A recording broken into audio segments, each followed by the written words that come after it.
And hello, everybody. Welcome to the Geriatric Thought Leaders Conversation on clinical perspectives on the predictors of progression from mild cognitive impairment to dementia. We are scheduled for 1 hour, and that's 4 to 5 p.m. Eastern Time.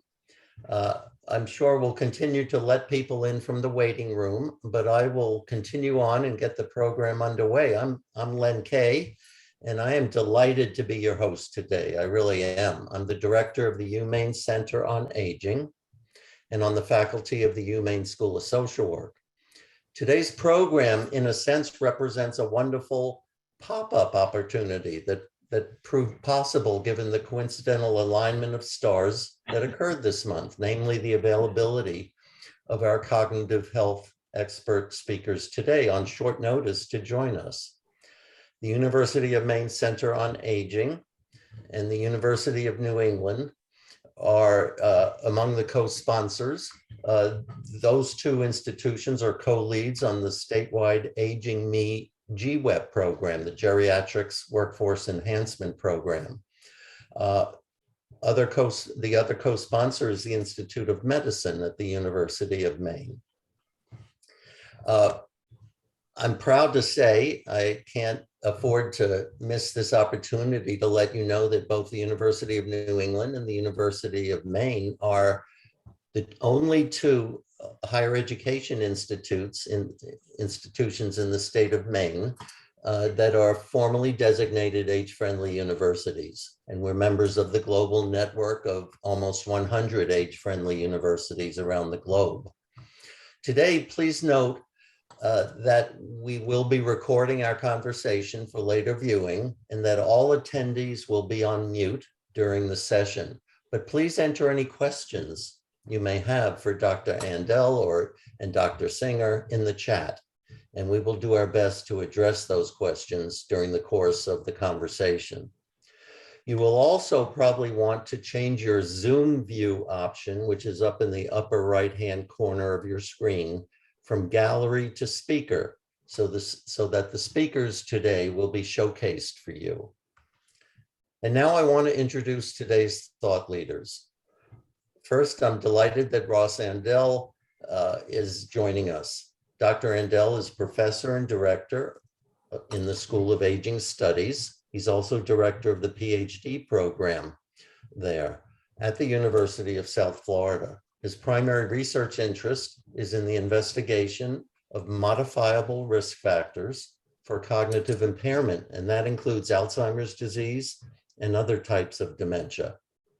He has a long-standing collaboration with research colleagues in Sweden, and more recently has been involved in the search for clinical tools capable of identifying early signs of cognitive impairment.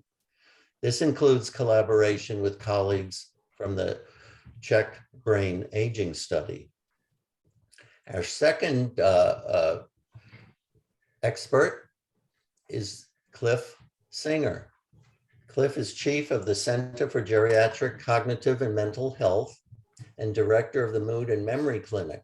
He's also director of the Robert C. Strauss Neurocognitive Research Program at Northern Light Acadia Hospital in Bangor, Maine. Cliff is a psychiatrist and a geriatrician. He's been a physician, teacher, and researcher for more than 30 years. He leads a multidisciplinary team in the Mood and Memory Clinic at Acadia, and he's principal investigator for clinical trials there. He's received multiple awards for achievement in improving the care of patients with Alzheimer's disease and their families, not only in Maine, but in Oregon and nationally through his research and clinical work. And rumor has it he's been selected by peers to be best doctors in America every single year since 2004. Ross and Cliff, thank you so much for spending this hour with us. We appreciate it. We're going to get underway by me posing a question first to Ross and then to Cliff, and that they will briefly respond to. Ross, we'd appreciate knowing what your main areas of research have been. Okay, well, first of all, Len, thank you very much for the great introduction. I really appreciate being here, both in Maine at the University of Maine. I'm originally from the Czech Republic. I was born and raised there, and the nature here, you know, the countryside, just reminds me of home. So it's really gorgeous here. And well, thank you for the hospitality. It's been great to be here. Both you and your staff have been catering to me like I'm a king. So I really appreciate it. It's been fun. So now to your question, as far as what my research about. So I've been looking at risk factors for cognitive impairment and Alzheimer's disease and other types of dementia for about 20 years. So trying to identify the risk factors that are modifiable has been my main goal. I've been able to do it by researching twins, where we can control sort of the underlying genetic and early life factors, and then we can really see if the environmental factors have an effect, so that when these modifiable factors are put into play in real life, they actually work. Otherwise, maybe the genes will take over and it doesn't work. So that's the risk factors part. But I also have been looking at the early identification of cognitive impairment. There are a lot of older adults who complain about their cognitive function, sometimes for a good reason, sometimes not, and being able to identify as early as possible when their concerns are real and when it's just a coincidence or a temporary state that makes them worried. I think that's very important for their well-being and for their planning going into the future. I think that would pretty much sum up. I'm a gerontologist, so I look at other areas of aging as well, but those are my two primary research interests. Wonderful. Thank you, Ross. How about offering us just a glimpse at some of the major takeaways that have arisen during the course of your research? Okay. I think in terms of risk factors for cognitive impairment, I think the one main term that I would use here is moderation. I think the best example of that would be a paper from 2008 on exercise. So it's well known that physical exercise is a good thing, you know, for the heart, for the muscles, for the mind, you know, speaking psychologically, but also for the brain when we talk cognitive, for all of that. Now, in this study, we had an opportunity to look at data from the 70s when people answered if they did not participate in a physical activity almost at all, if they participated in mild activity, regular activity, or strenuous training. Those who didn't participate almost at all were a reference category. We're comparing their risk of dementia to those who participated in mild activity, regular, and strenuous activity. The mild activity reduced the risk a little bit. The regular exercise reduced the risk by almost 50%. And then the strenuous, those who engaged in strenuous activity looked almost the same as those who didn't engage in activity almost at all. So their reduction in risk was almost done. And this was studied looking at sort of midlife, what people did in their 40s and 50s, and what their risk of dementia was in their 70s, 80s, and 90s. So there was a big gap. None of this contamination of people maybe having early signs of dementia being asked about their physical exercise. It was way, way ahead of time. But the bottom line was sort of those who were in the middle were best off. Another example could be when I would look at the occupational environment. People who were in an environment that was stimulating seemed to do really well in terms of their reduction of the risk of dementia. They would get dementia much less than those who were in an environment that was less stimulating. But if that stimulating environment also involved a lot of stress, then the advantage would be wiped out. So just two examples of what I mean by moderation. It reminds me to take it easy and not overdo it at the gymnasium. There you go. There you go. So Cliff, I'm going to ask you the same two questions to get us off and rolling here. And would you share with us what your main areas of research and clinical practice have been? Sure. Thanks, Len. And I also just want to say thank you for inviting me. So I'm mostly a clinician and a teacher. My main emphases the main emphases of my career have been in diagnosing and treating people with older adults with mood and cognitive or memory disorders, and also teaching people how to care for individuals with these conditions and their families. My research, I've always though maintained a thread of research through my career. Originally, I was did a lot of work with sleep disorders in aging and in people with Alzheimer's disease. And when I moved to Maine 12 years ago, I wasn't able to continue that work. But I did start a clinical trials program here at Acadia Hospital. And clinical trials, I think it's very important to integrate that into a clinical practice. I think it's a wonderful thing to give people, patients of yours and their family, the hope of participating in studies involving potentially promising new therapies. It gives them hope. It makes them feel like they're contributing to advancing the science. So I think giving people in Maine access to those clinical trials has been a big part of what we do. We have the largest clinical trials program north of Boston. But also, I've missed sleep research, and so in the last few years, I've been working with colleagues at University of Maine, including Dr. Faiz Ahmed, who's in the audience somewhere, and her colleague, Dr. Rebecca McCauley, and colleagues at the Jackson Laboratory and Massachusetts General Hospital to develop collaborative research in Maine. People are interested in developing a model of looking at vascular health and brain inflammation and genetic risk factors for developing dementia, and looking how those interact. And I'm part of that clinical core developing the assessment module for people in this collaborative work. But I also want to bring it my career full circle back to sleep. In the time that I was asleep at the wheel, so to speak, scientifically, sleep became more than just a symptom of Alzheimer's disease. We used to just think of sleep disturbance as being a disruptive symptom, disruptive to the family. But over the last few years, we've realized that sleep disturbance actually is an important risk factor for the progression of Alzheimer's disease. So not only is it a symptom, but it's also contributes to the development of dementia and the progression of dementia. So that's where my research career is headed, but I'm still going to stay involved with teaching and clinical care, because that's what I enjoy and what's so necessary. There's a big need.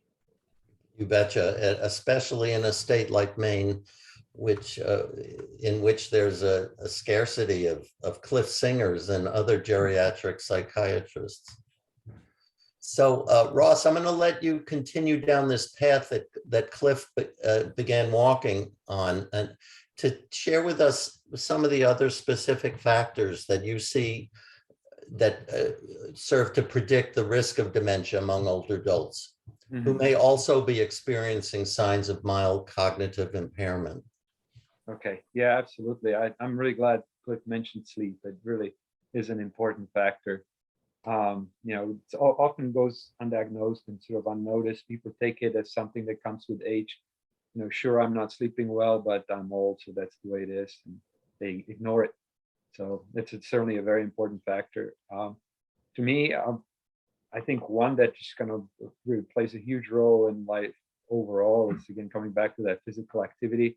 And I'm not talking about even running or you know, some bike racing or anything like that. It's going for brisk walks, you know, gardening, things like that. That seems to be so important for the sort of the health of the brain, maybe more so than participating in some, you know, mental games and activities that may or may not be helpful. There was some notion that Sudoku would, thwart Alzheimer's disease. It might not be the case, for everybody. Certainly, there's no real scientific proof of that. But people would just try to, cling to it, and they would maybe sacrifice other activities to really get on that Sudoku and do their little games there, even though they might not like it. I think just doing something that's fun and that's physically active is super important, and it's simple. I think that's the important part of it. It does not have to be fancy. It does not have to involve a gym. It can be just a simple physical activity. So that's front and center. I have done a good amount of research in occupational environment and in the transition from work to retirement. And among those, it really seems to be the engaged environment at work makes a big difference for people as well. And the jury's still out on what retirement does. There are people who adjust to retirement well, others who do not. So sometimes the outcomes of retirement are a rapid decline. Other times it's stability. It just depends how people approach retirement. So that's been important as well. Certainly other factors, just diet, that's something that is on people's mind. And I would just kind of come back to moderation. If you look at results from studies on diet, you'll see that the effect sizes tend to be much smaller than studies from that study other risk factors. Other risk factors might have a greater effect in the scope of things than diet alone. But diet is a byproduct of what else people do. It's just one part of lifestyle. So if you have someone who's living the right life, they probably also eat the right food, and maybe that's why diet really doesn't come out as something as strong. Yeah. Excellent. Thank you, Ross. Let's take a step back, and I'm going to ask Cliff to give us an informal definition, if you will, of normal cognitive aging. Normal cognitive aging starts depressingly early in life. In some regards, in terms of speed of processing and memory, we peak at 30. And there's a slow downhill decline from there. And I think we all are familiar with the phrase of senior moments, and that's kind of sums it up, where a person is having a tip of the tongue issue with word finding, and a little forgetfulness, particularly what's called episodic memory, or events or conversations may not stick very well. Tends to not be particularly problematic, the word finding difficulty or the forgetfulness. It sort of is very slow and insidious in men. It's a little more noticeable in women perimenopausally. After menopause, women notice it more, whereas men, it's sort of a gradual decline, and we're sort of oblivious to it until maybe our 60s or 70s, or never at all. But it's can lead to something called subjective cognitive disorder, or complaints, where it becomes subjectively distressing, but not necessarily noticeable, or maybe noticeable to family members. We know that part of this problem is attention-based. We know that if you activate your frontal cortex, that helps you remember things. When I park somewhere, I turn around and I look at my car. I be with my car for a moment.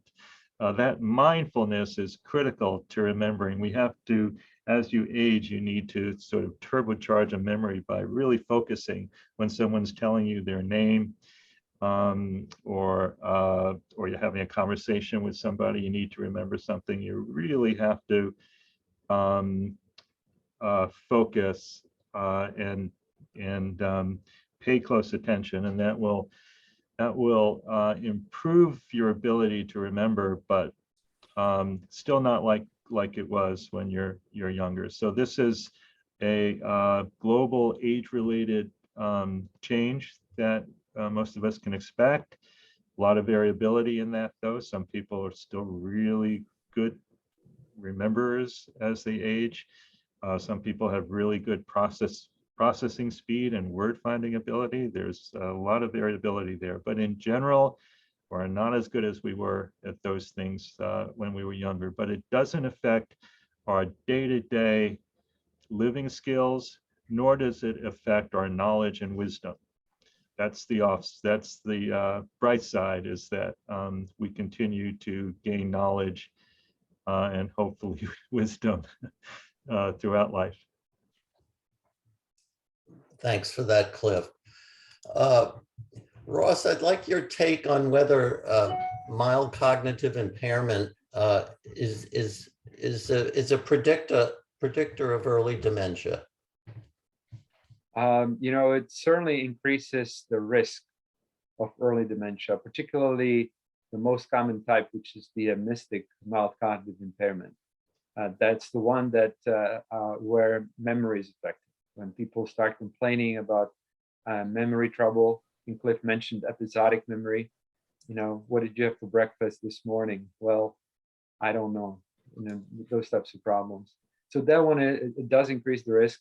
The trick with mild cognitive impairment is that people often sort of magically recover. It usually doesn't happen once a dementia diagnosis occurs, but people might be diagnosed with mild cognitive impairment at one point, and then half a year later, they are functioning normally again, and then maybe 2 years later, they go back to mild cognitive impairment. But it certainly increases the risk, to answer your question. I think maybe 15% of people with mild cognitive impairment eventually develop dementia. Cliff can correct me on that. So it's not everyone, you know, it's still a small proportion, but certainly increases the risk. Yes, Thanks. that's right. ahead, Cliff. It's about a 10 to 15% per year risk for progression to dementia. But as you say, it's highly variable. Some people can even improve. They may score in the lowest 10th percentile for memory 1 year, but show some improvement. It all depends on the underlying cause. And there's many underlying causes of mild cognitive impairment, not just Alzheimer's disease. But if it is Alzheimer's disease is the cause, it is likely going to progress at that rate. Mm-hmm. So at the end of 4 years, there'd be a 40 to 60% risk of having progressed to the point where it might be diagnosed as dementia, that independent living is going to be more challenging. So Cliff, you use the D word, diagnosed. How is Alzheimer's disease diagnosed? Well, classically, historically, we've diagnosed it on the basis of clinical symptoms and history, and ruling out other things that can cause cognitive problems. So there are established clinical criteria of Alzheimer's disease. Well, it turns out that those clinical criteria are only about 70 to 80% accurate. So people, even when they're diagnosed by a dementia expert, according to clinical criteria alone, 20 to 30% of people will actually have Alzheimer's disease and something else, or something something else entirely than Alzheimer's disease. So in recent years, we've established new diagnostic criteria that involve biomarkers, including genetic markers, which increase diagnostic reliability and specificity greatly, from 70 to 80% to 95 to 100%. It used to be said that you have to die to get an accurate diagnosis of Alzheimer's disease, and that's not true anymore. We now have these tools that we can accurately make a diagnosis with while people are alive. Some of these are imaging, involve special neuroimaging. Some of them involve special genetic tests. Some of them involve lumbar punctures and analysis of cerebral spinal fluid. And more recently, we now have plasma tests, blood tests, that appear to be pretty sensitive and have acceptable specificity for an Alzheimer's disease diagnosis. Now, these things are not generally paid for. These biomarker tests are not generally paid for by insurance. although Medicare does pay for one type of specialized PET scan, but not the most specific kind. So most of these real specific tests are either prohibitively expensive or available only to people involved in research. But increasingly, I think in the years ahead, especially the plasma tests, the blood tests, they'll be available for routine clinical use to confirm the diagnosis of Alzheimer's disease. Mostly though, Len, it's still a clinical diagnosis with 70 to 80% accuracy. Thanks, Cliff. Ross, I know that I see that you've been on the lookout for clinical tools that may be capable of identifying early signs of cognitive impairment. Do you have anything to add in terms of some tools that are out there that could be applied? Yeah, with my Czech colleagues from the Czech Republic, we've been looking at visuospatial memory as a tool to predict conversion to Alzheimer's disease as early as possible.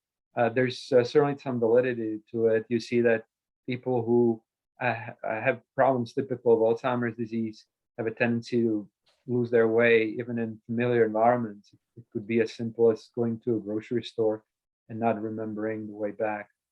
So there's something about visuospatial memory that seems to be powerful in terms of predicting actual cognitive impairment, the clinical one. But it's only one out of many tools. We've been trying to connect it with biomarkers, just one particularly a great risk factor, which has been one of the genes, the apolipoprotein variant 4. We see that there's a combination between this allele 4, and visuospatial memory. When people with the dangerous allele also have problems with visuospatial memory, their risk of Alzheimer's disease will be even higher. But the field is growing, and I think Cliff made a good summary there of what's available now and what's probably available in the future, where we'll be relying more on these biomarker tools than the clinical diagnosis that will probably stay at the same accuracy unless it's combined with the proper biomarkers. The variety is great. Even something like the amyloid plaques that develop in people. You will have people who have a huge amount of these plaques found in the brain through the PET scan, and they still function normally. Whereas for others, the plaques don't look that bad, but they still have a really hard time with their cognitive functioning. So it's really tricky. There has to be more to it, and hopefully these plasma tools will be helpful in increasing the accuracy of something as important as diagnosis of Alzheimer's disease. So you think plasma tools have an important future in terms of diagnosis? Cliff, you had mentioned plasma tools yourself earlier. Very good. So we have a very shy audience because I have yet to see a question posted in the chat box. So now I'm going to invite participants to do just that. Don't be shy. Here's a great opportunity to ask a question or request some clarification on what you've heard. Please do so now and by entering your thoughts into the chat box.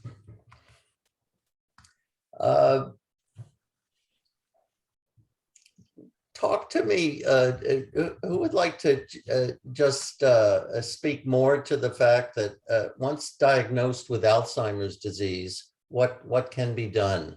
What, if anything, can be done to help individuals in that situation stay well longer? Who wants to tackle that? I'll jump in. Is that okay, Ross? You go for it, Cliff. We can both handle it. And there's a lot of people in the audience who can answer that one too. But, when the earliest symptoms are present at the mild cognitive impairment stage, there's pretty good evidence that a plant-based diet, the Mediterranean diet, or combined with a low salt diet, the DASH diet, can offer significant slowing of progression to the dementia stage. It's not a trivial effect. It's a pretty good effect. It's a little, some people might criticize those studies because there's some prospective data, but a lot of it is historical. What have you been eating for the last few years? And people who have, who have other low risk factors or have other things that might protect them from dementia, like good physical health and high levels of education and a lot of physical activity, may also eat very healthy. But there's enough animal and prospective human data that I think it's pretty convincing that a plant-based diet reduces your risk of progression. We also know, just like Ross was talking about, physical activity, the typical prescription is 150 minutes a week of vigorous physical activity to get your heart rate going. That's 30 minutes, 5 days a week. That makes a difference. But we also know that even just a little bit is better than nothing. So sitting itself is harmful. Even if you just get up and walk around, we know that that can reduce risk. So we like to include prescriptions for diet and physical activity to make people feel empowered. And also there is evidence that it can help. 7 hours of sleep, 7 to 8 hours of sleep seems to be the sweet spot for that. Joyful living seems to be helpful. Social interaction,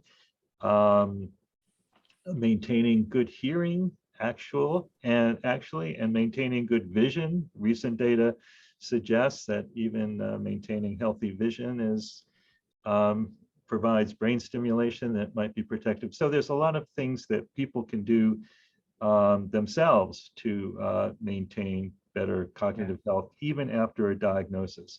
There are things that we as healthcare providers do. There are medications that can offer some help to supporting brain function over time.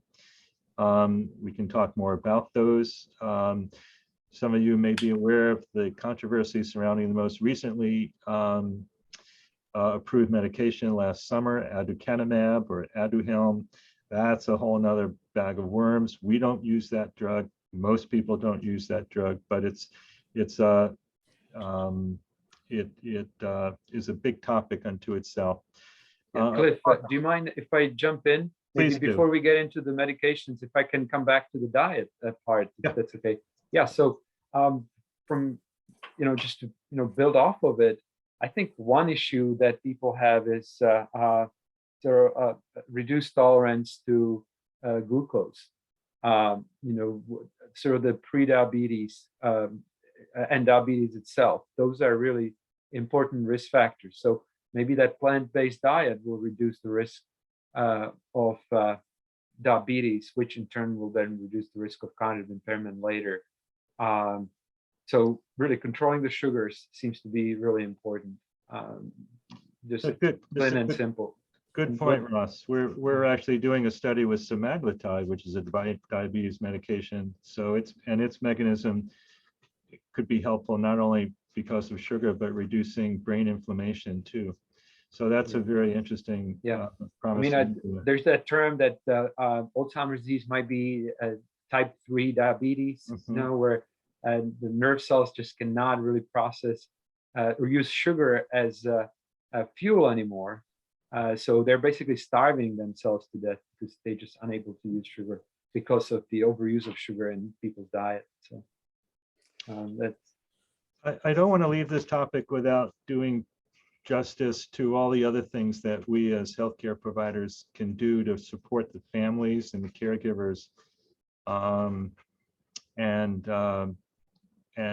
through every step of the process, from MCI to mild dementia to moderate and severe dementia. There's different tasks that healthcare providers have to attend to, whether it's medication, financial management, driving, advanced directives. There's a whole list of things, transition to home care and palliative care and long-term care. We used to just make a diagnosis and say, sorry, there's nothing you can do. That's the way it was 20, 30 years ago. But now we all have a list of tasks that are critical to support patients and families through this process. Uh, That was great. That was terrific. Thank you both for contributing to that. My call for questions has resulted in a slew of them. And I'm going to just for a moment take them out of order because one of them strikes my fancy, and that is the fact that Ross, you've been involved with studies on Puerto Rican older adults. Yeah. This attendee is delighted and would like to know what can we do to increase the diversity of the populations we are researching for Alzheimer's disease? Wow. Oh, that's a great question for sure. It's I'll tell you, there's such challenges with this type of research. You know, most research, as this participant clearly knows, is based on people who are quite healthy, white, highly educated, and for them it's fun to participate in research. But if you look at a sample like the one we have in Puerto Rico, these are people who are just trying to make it from day to day.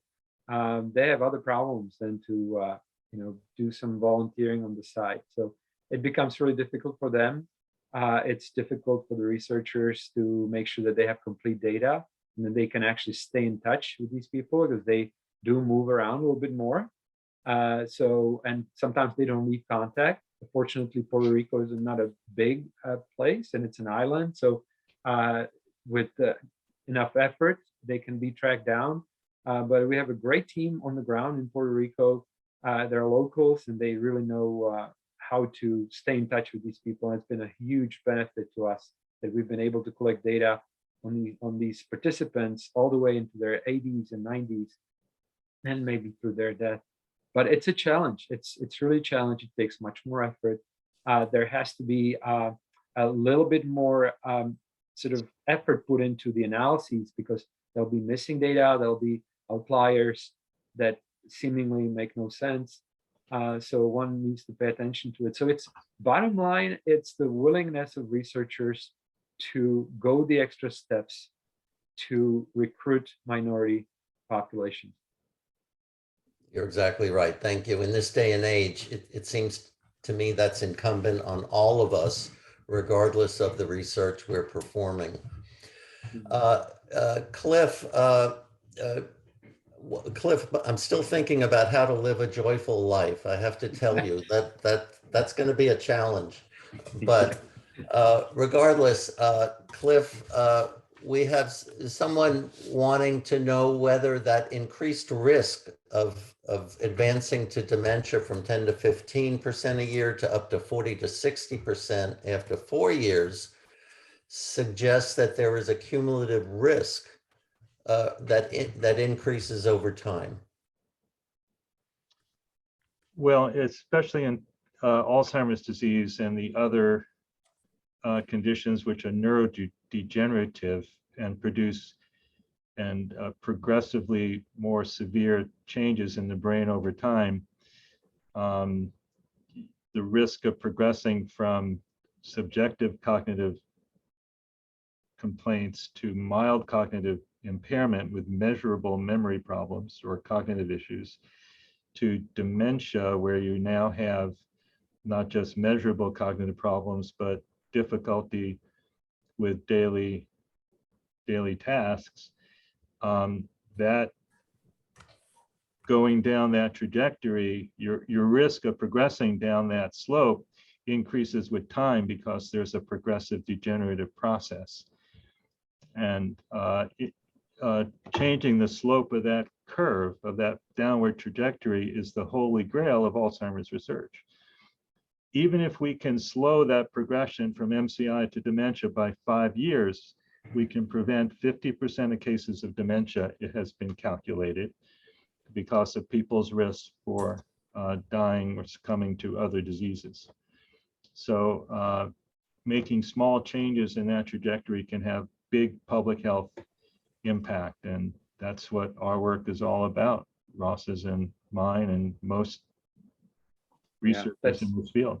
It's a really good way to put it. You know, none of us are in the business of eliminating Alzheimer's disease completely. We're now nowhere near that. but we have been able to maybe find ways to postpone the onset just ever so slightly. And it's not insignificant. Even that little step is very important. And then being able to postpone the onset of dementia by 5 years, that would really be huge. So I don't know if people realize fully how incremental this research is. It's really just small steps. It's not about that huge breakthrough. It would be great to have it. But even if we don't, we're still getting somewhere by understanding the disease better and being able to propose and incorporate small changes that can make a big difference in the population scope.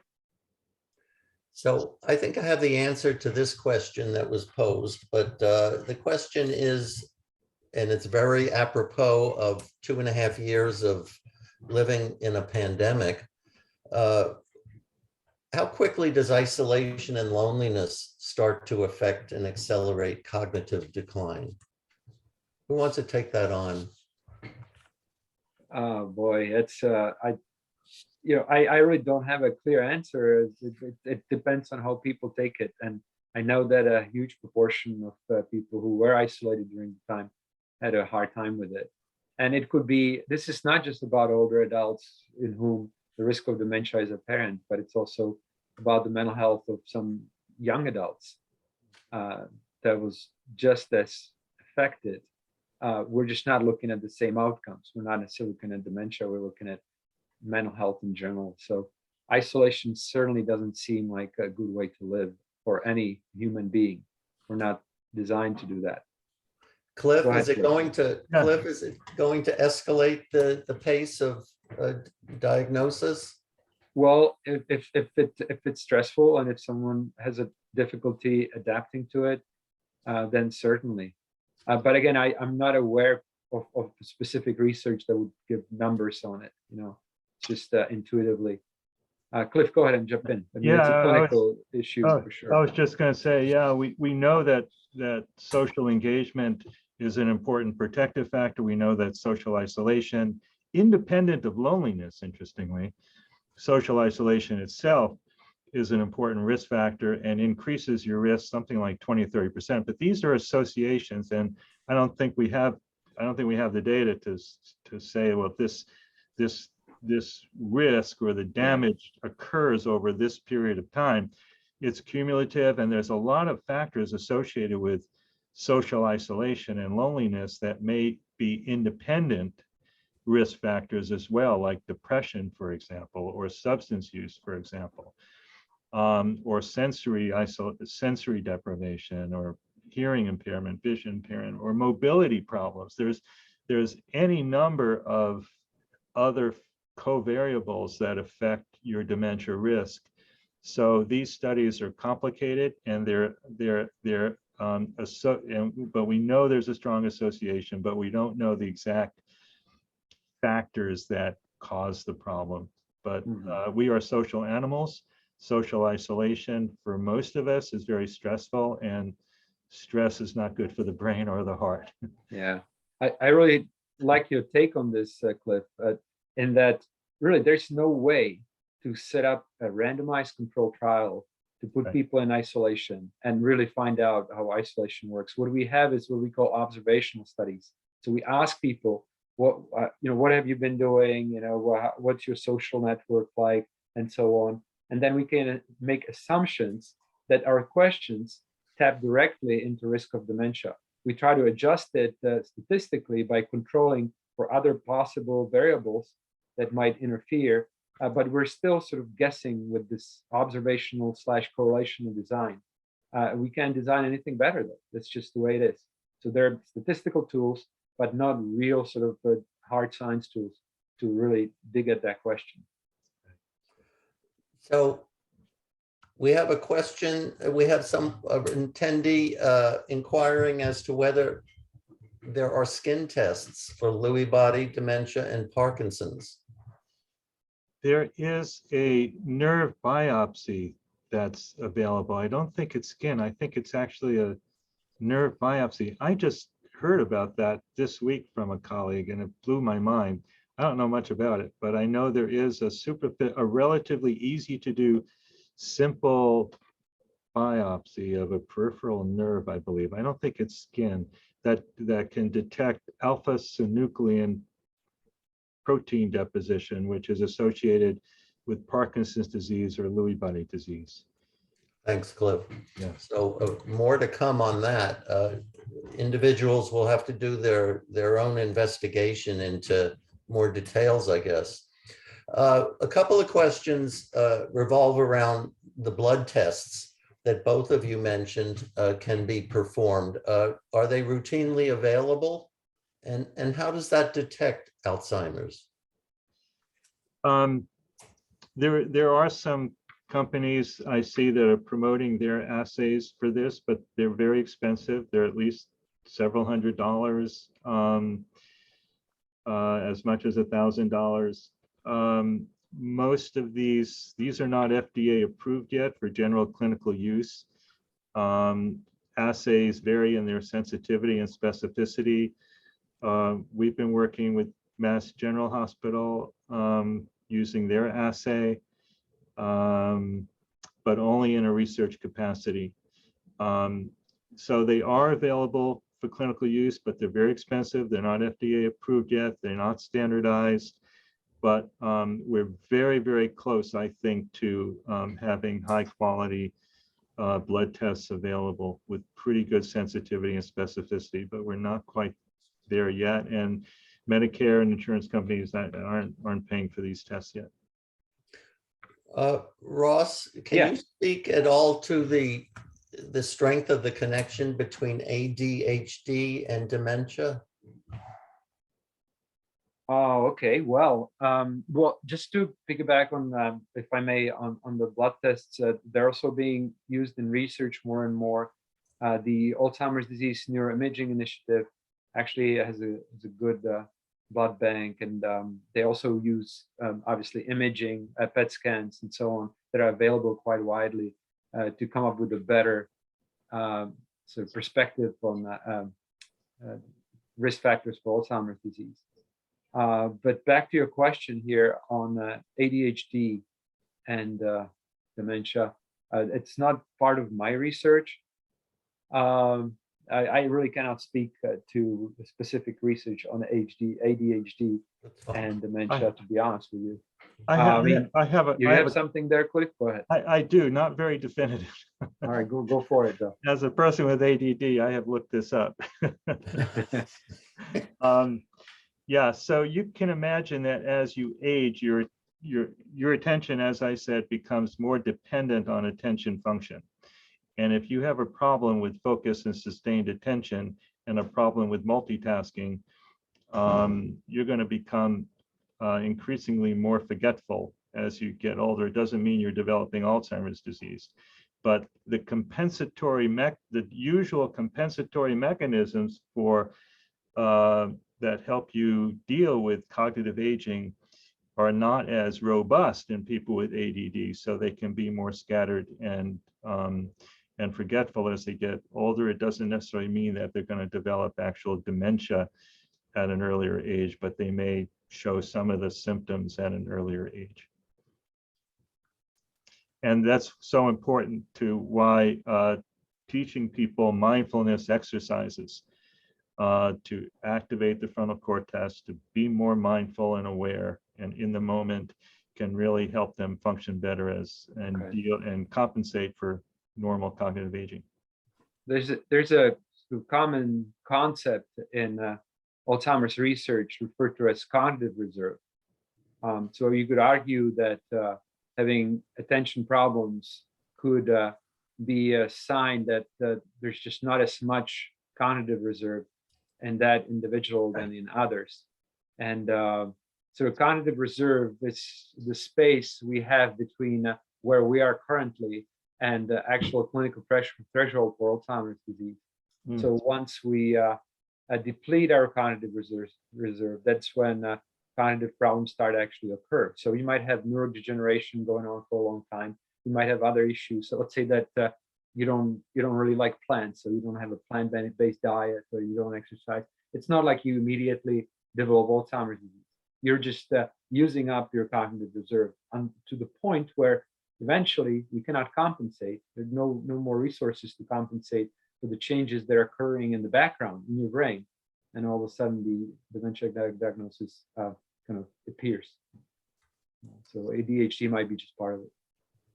Thank you much.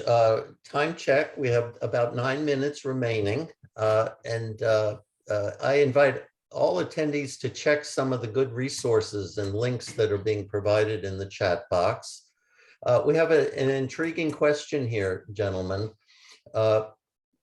This individual wants to know whether we are close to making Alzheimer's a chronic disease instead of a death sentence. Oh, okay.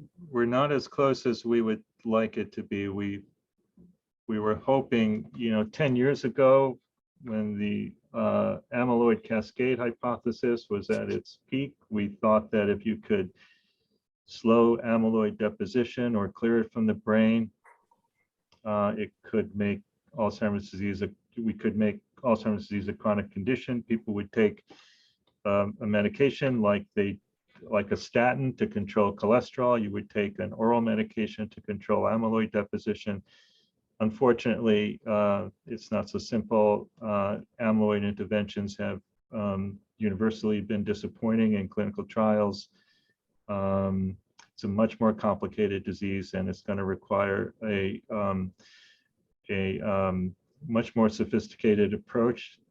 We're on the trail. We're looking at many different mechanisms, and I think we will eventually get there, that it will be a chronic condition. People will be able to hopefully live relatively normal lives and normal lifespans, but it's going to take a while to get there.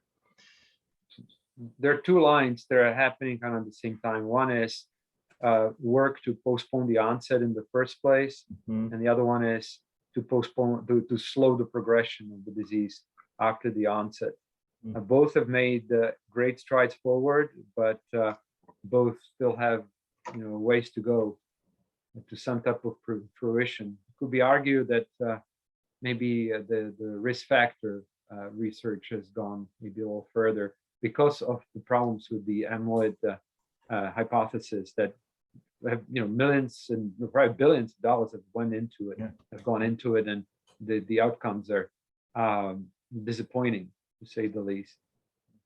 So at least we understand the risk factors better. We still don't seem to have a good handle on the mechanisms that underlie the disease itself. But we're getting there for sure. We are obliged to answer this question for sure before this session ends, and that is to please clarify the difference between Alzheimer's and other dementias. And no doubt everyone would like to hear the answer to that. Oh, okay.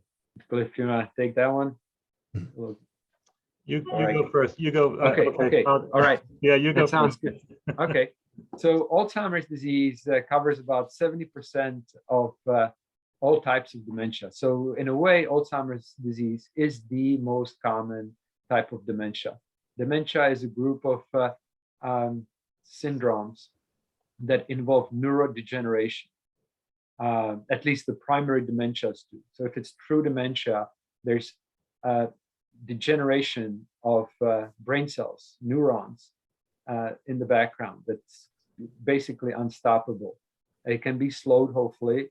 We don't know how to stop it. It eventually progresses to clinical diagnosis and so on.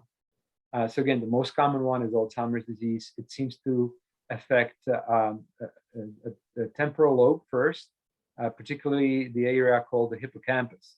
Coincidentally, the hippocampus is a very important area of the brain. It's sort of the clerk of the brain. So all the memories that are coming into the brain get put to certain areas of the brain where we can make associations.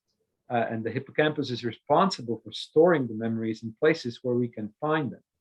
So if the hippocampus starts to malfunction, as happens in Alzheimer's disease, people don't store the memories. So if you ask them to recall something, they cannot, not because they cannot remember it, that they cannot recall it, but because it wasn't put in the brain in the first place. So it wasn't stored in the first place. So of course they can't recall it. So the malfunction of the hippocampus is very important. It's a hallmark of Alzheimer's disease, the most common type of dementia. Other dementias, on the other hand, have the etiology is just very hugely. Some dementias, such as vascular dementia, you can guess it's related to vascular health.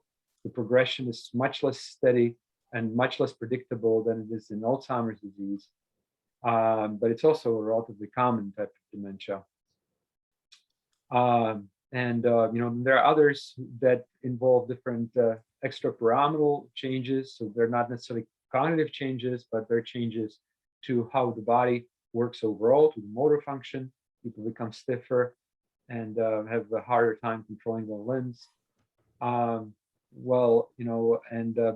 list goes on and on. But hopefully this helps. That Alzheimer's disease is the most common type of dementia, where the symptoms and progression are relatively predictable, and the main initial issue comes from the damage to that one area of the brain called the hippocampus, or the sort of the clerk that stores memories in the brain.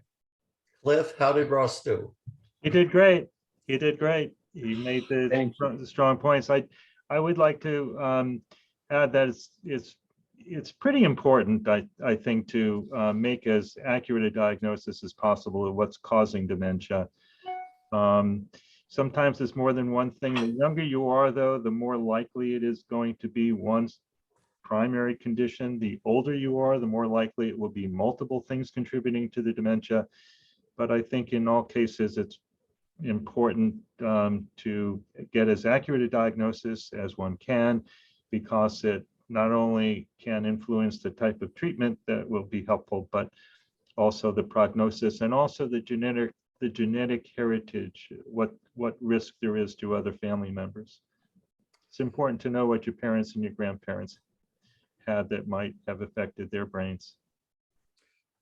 Ross and Cliff, I'm going to give you each 1 minute to offer us any particular takeaway that you would like the audience to have from your presentation. And Ross, we'll begin with you.